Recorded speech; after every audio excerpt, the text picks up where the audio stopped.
Hey, welcome back to another video of how to use basics. In this video, we are going to learn how to monitor networks in Bither Crypto Wallet.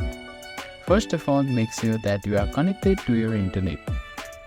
After that, find and open Bither application on your device and type in your PIN to get access to your wallet. After that, click on the settings icon which is at the top right corner of your screen and click on Advanced Options. Here, you'll need to find the option named Network Monitor.